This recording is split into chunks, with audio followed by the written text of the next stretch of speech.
sana marami din na makaintindi sa kalagayan ko. Isa din po ako nung nabalitaan ko na si Commander Bangkil naisama nila Brad Janre at ni Brad Bad sa pagbaba. Si Brad naglalaro to? Naglalaro ka? Dula ka? Na Anak ko. hi guys. Hi guys ko. Hi guys. Kamusta kayo? Mamas. Ano? So yun, what's up tol? Isang mapagpalang araw po. Mapagpalang umaga, mapagpalang hapon o mapagpalang gabi. Anong oras na makita itong video na ito? Baka nagtaka kayo mga tol kung di na ako nakapag-update, di na ako nakapag-video, di na ako nakabalik akyat, di ako nakasama sa mga kasamahan ko. Kasi may inuuna po talaga ako mga tol, may naasikaso po ako. May inuuna ako na dapat unahin, kaya di pa muna ako nakabalik sa pag-akyat, pag-explore. Di ako nakasama sa mga kasamahan ko. Sana mga tol, maintindihan niyo po yung sitwasyon ko. May pinoproblema po talaga at may inuuna. So yun, lagi po ako na naka-monitor sa mga video ng mga kasamahan ko, ano po yung mga nangyayari nila sa kanila doon sa bundok. Naawa na rin po ako sa mga kasamahan ko mga tol, dahil nahirapan sila doon at ako ay nandito lang. Pero labag man sa kalooban ko mga tol na ganun. At naintindihan din naman po nila yung sitwasyon ko. Bago sila bumalik sa pag-akit sa bundok, sinabihan ko sila na hindi pa muna ako makasama sa kanila sa pagbalik kasi may aasikasuhin at uunahin pa. Asahan niyo po mga tol, malapit na po ako babalik. Malapit na po ako babalik sa pag-i-explore. Tinanda ko lang po yung sarili ko, pinalakas ko maigi yung sarili ko sa pagbalik bundok ay walang masamang mangyari sa atin. Kasi baka ilang araw, weeks ay aakyat siguro ako sa bundok, susundan ko po yung mga kasamahan ko nandoon na sa bundok. Malayo na sila ngayon, saan sila naroon ngayon. Sana ay tulungan natin na ipagdasal yung kaligtasan nila at ilayo sila sa kapahamakan. At sana gabayan sila palagi ng ating Panginoon para sa kanilang kaligtasan. So yun mga tol, matagal-tagal talaga na hindi ako nakapag-update sa inyo, hindi ako nakapag-upload ng video. Kasi may nasikaso lang po talaga. Ito po ako ngayon mga tol. Ito po yung update ko ngayon sa kalagayan ko dito sa baba.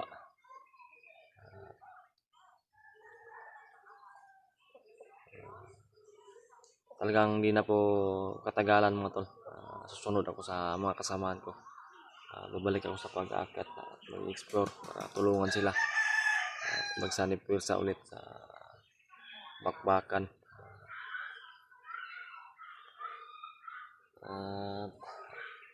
Kayo mga tol, kumusta na po kayo? Kumusta po yung mga kalagayan ninyo? Shout out po pala sa mga silent viewers natin, sa mga solid supporters, lalo na po kina Mami Victoria, Tita Rosie, Tita Hilma, at saka kay Ate Mirna, kay Ate Ann. Shout out po sa inyo po. Kumusta na po kayo dyan? Pagpasensyahan nyo rin po, hindi ako nakapag mensahe sa inyo, hindi ako nakapag kumusta sa inyo na araw-araw kasi busy din. Talagang may pinoproblema mga to. Ngayon kaya ako nag-update para ma-aware kayo.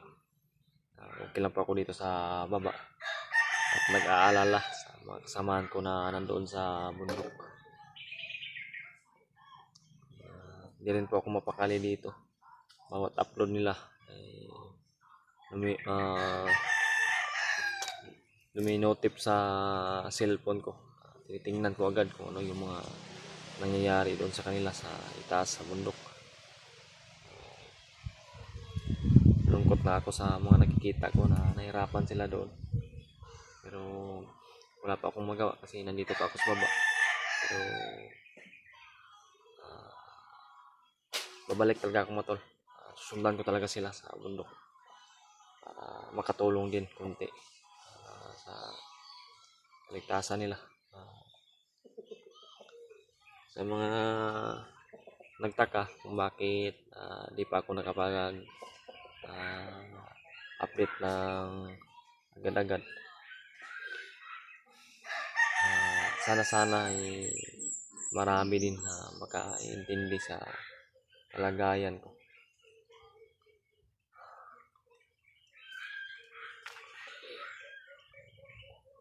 Yung tinatrabaho ko na mamumutol ng puno ay tapos na po yun. Malaki na yung tulong sa akin nun nung nag-sideline ako na ganun. Nakabili ako ng mga bigas, ulam. Yung pinaproblema ko lang din sa pagbalik akyat ko, baka wala akong maiwan sa mag-ina ko kasi wala akong sideline pa muna. May tinatrabaho ako isang simbahan, bayanihan lang yun, wala yung income. So dapat din na ganon din na yung natin, sasali din tayo sa bayanihan na ganyan. Kasi yung Panginoon talaga yung nakakaalam sa lahat kung ano yung itatakbo ng buhay natin, at malaki at mataas yung pananalig natin sa Kanya.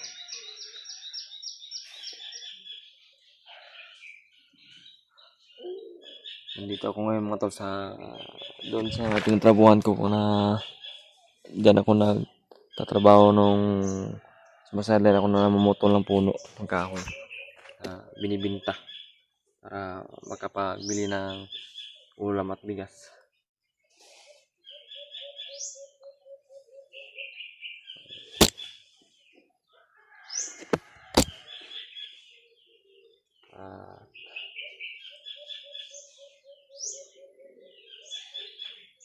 Ang ginagawa ko dito sa pang-araw-araw mga tol ay sinasamahan ko lang po yung asawa ko kasi may diskarte din po yung asawa ko na nagbibinta din po siya ng mga mga tol, damit ng bata, mga bata ba na damit, binibinta niya. Tinutulungan ko rin siya na mag-deliver kung saan siya nag-deliver. Hindi pwede na pabayaan ko rin siya na mag-isa na lumakad. Delikado rin. Hindi rin ako nagkumpiyansa sa ngayon. Kahit na nandito tayo sa baba, wala tayong alam. Baka may mga kalaban din na nag-aaligid sa kaya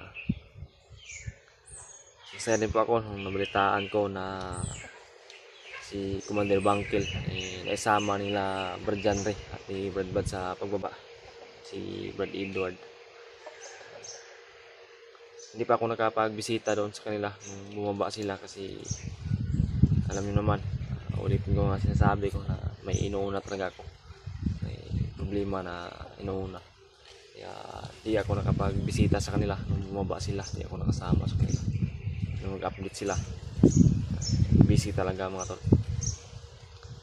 Di din pwede na pabayaan ko yung asawa ko na lumakad-lakad kung saan na saan. Delikado.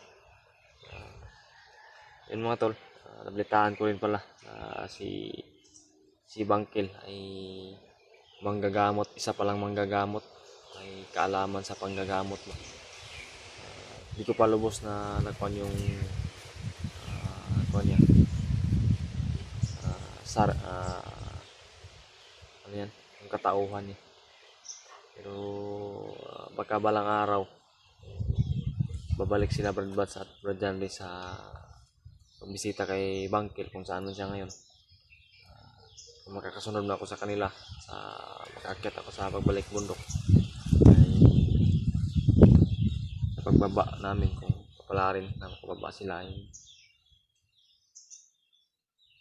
sasama ako sa kanila kung mag-update na pupunta sila kay Bangkil, Commander Bangkil.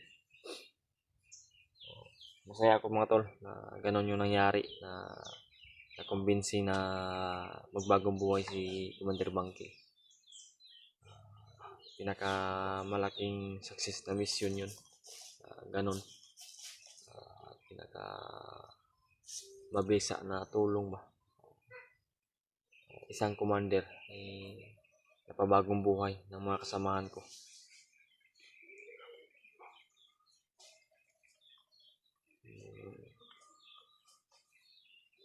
Yun mga tol.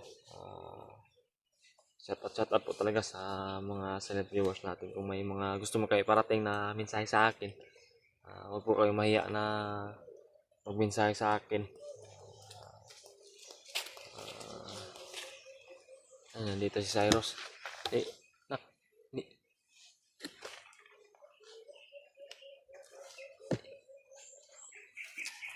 Dito yung anak ko mga tol. Ano? Malaki na si Cyrus. At naglalaro to. Naglalaro ka? Dula ka? Na, Anak ko. Anak ko. hi guys. Hi guys ko. Hi guys. Kamusta kayo? Mamas. Ano? Ha? Anak ko. Hindi lang ta. Hindi ka. Ano? Ha? Anak. Anak daw. Gusto niya itusok mga tol sa lupa yung cellphone. Vlog ka, magba-vlog ka. Hi guys. Ambak nito ko. Ka nagdula. Naglalaro kasi yung anak ko mga tol. Naglalaro siya. Pinapawis nga yung ano. Malaki na yung anak ko. Ito rin sila. Ito rin.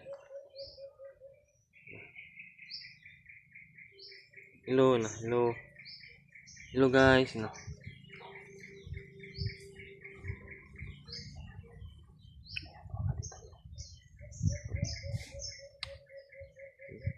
Pawis. Saan si mama?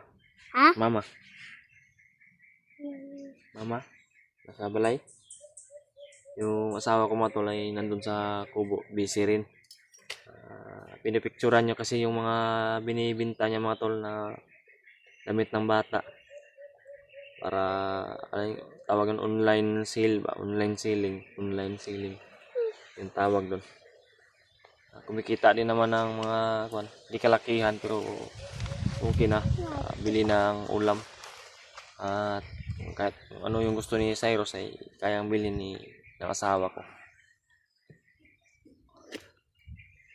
May bike nga siya dito mga tol. Bike ni Cyrus.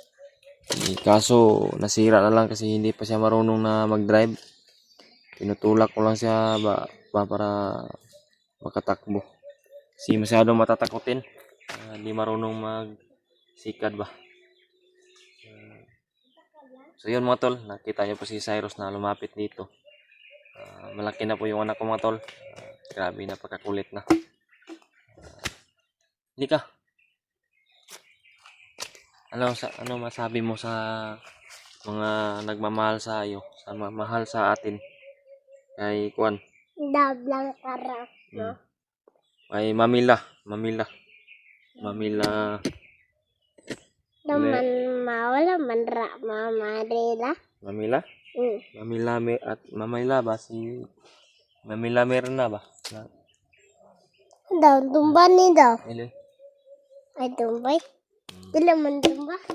Marunong na siya magsalita mga tol, marunong na siya pero di pa lubos na mabubuis out niya yung mga sinasabi niya salita.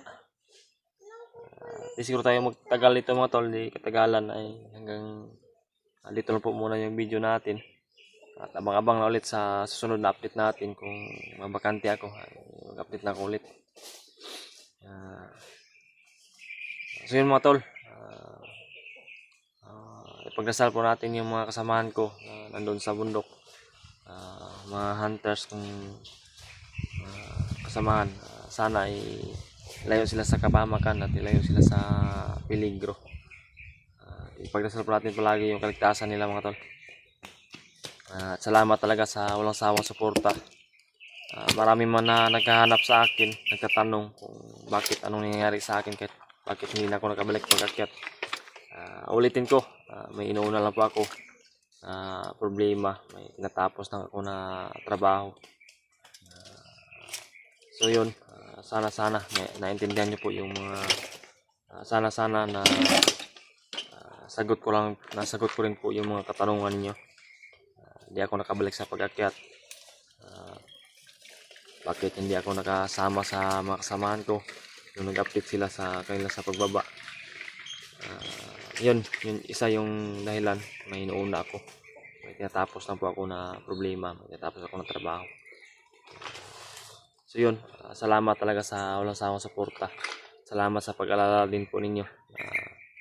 Sobrang tagal na hindi ako nakapag-update. Hindi man lahat na nag-alala kung ano yung nangyari sa akin dahil hindi ako nakapag-update. Sa mga nag-alala po, sa mga nagtatanong, sa mga naghahanap sa akin, ayos lang po ako. Ito po yung update ko ngayon. Okay lang. Malapit na ako babalik sa pag-explore mga tol. Malapit na ako babalik sa pag-akyat bundok para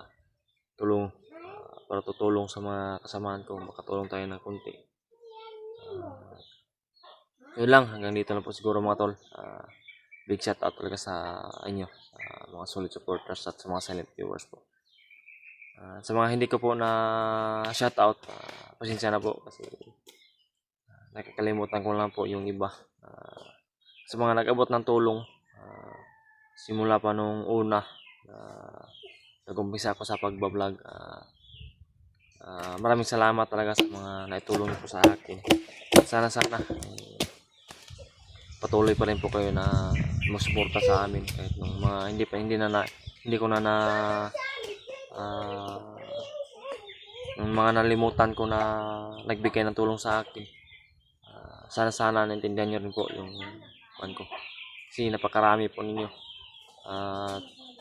Maliit man o malaki yung mga naitulong nyo sa akin, sa amin, para sa akin sobrang laki na po yung naitulong nyo sa amin. Sobrang laki ng tulong na naibigay nyo sa amin, sa akin. At salamat po talaga sa walang sawang suporta. At hanggang dito na po mga tol. See you to the next video po. Bye bye.